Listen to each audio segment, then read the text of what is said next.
Children, I am going to explain Section 1, Unit 4, Section 2, Return to Air, page number 95. It is given here. So, children, open your book, page number 95. Let's see. He had made everyone come out of water to give me a chance, and they were standing watching. I could see them blurred along the bank, and I could hear them talking and laughing. Now the narrator is telling that when she started for her chance, instructor called out everybody and gave her a chance. Now all were standing around the pond and watching her. When she went into the water, she could hear their talking and their laughing, and she could also see them, but in blurred. Blurred means not clear, unclear. And I could hear them, but there wasn't a sound in the water except me just treading water gently, waiting.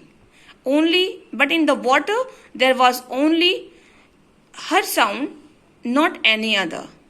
Only she was there and nothing is there. And she was moving forward, making the way through the water. Treading means making the way. Here you can see that it is given here. Let me tell you. Blurred means unclear, and treading means a stroke that keeps the head above water and thrashing the legs and arms. Means she used her legs and her hands for making the way clear. And then I saw the brick go over my head as the instructor threw it, and there was a splash as it went into the water ahead of me. Then she saw the brick was going over her head, which was thrown by the instructor, and when the instructor threw it, it made a sound of splash. And now it was going above to the narrator. And I thought, I can't do. She thought that she could not do it. She could not pick up the brick. My legs won't up end this time. They just feel flabby. They will float, but they won't up end. They can't up end. She thought that she will not able to pick up the brick. She was thinking that her legs were just floating into the water, and she could not make her body just like the posture of duck. But while I was thinking all that, I had taken a deep breath. But while she was thinking about all that she could not do, she took a deep breath, and then my head really went down, and then she put her head downside and legs upside into the air. I could feel them there, just air around them, and then there was water around them because I was going down into the water after all, right down into the water straight. Now she was going straight down into the water. At first, my eyes were shut, although I didn't know I had shut them. What she felt that her eyes were shut. It is shut or spontaneously. When I did realize, I forced my eyelids up against the water to see. Then she forced her eyes. She opened her eyes forcefully to see the water. Because although I can't see much without my glasses, as I have said, I don't believe anyone could see much underwater in those ponds, so I could see as much as anyone. It is unbelievable for her that she was thinking that she could not see without the spectacles, without the glasses, but now she realized that she could see as much like a common people as anyone can see. The water was like a thick greeny brown lemonade. Now she was discussing the color of the water.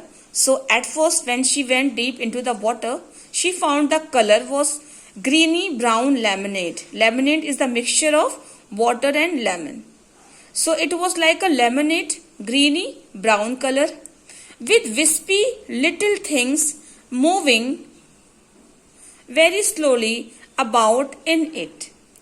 Or perhaps they were just movements of the water, not things at all.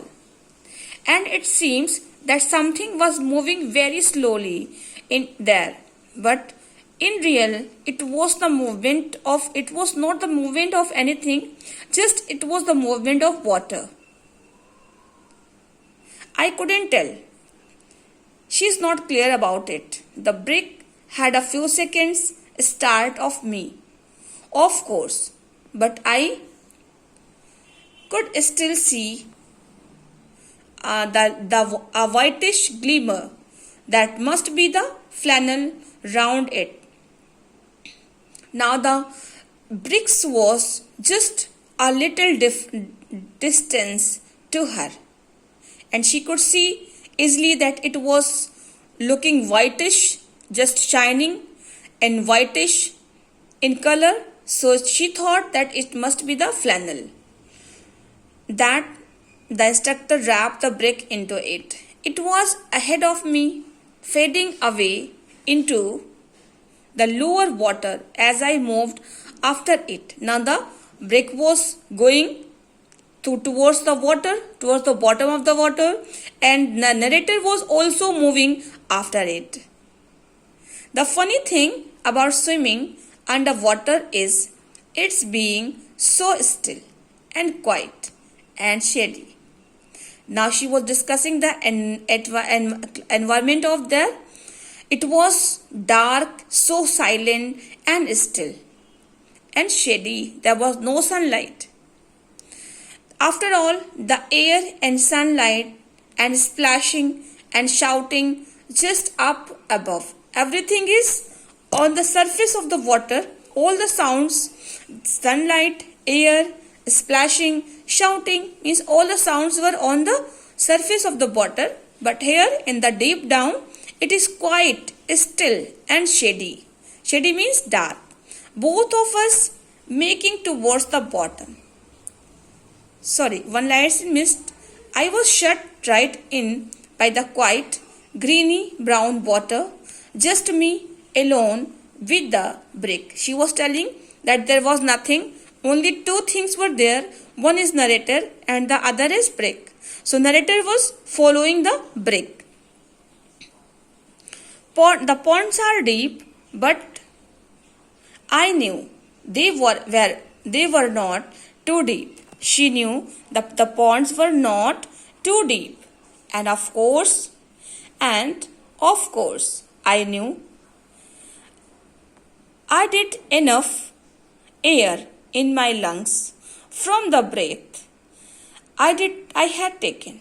And she knew that she had taken sufficient air into her lungs with the deep breath.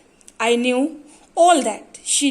Being a good swimmer, she knew all these things, that how to take a deep breath, how to take air. So she filled her lungs with the air by taking a deep breath. Down we went, and the lemonade looked quite went from the water, and it became just a dark blackish brown, and you had wonder you could see anything at all. She is telling that now the watercolor is changed here. At first it was the lemonade, like a lemonade. Now it became a dark blackish color. And she wondered to see that there is nothing is seen there, especially as the bit of white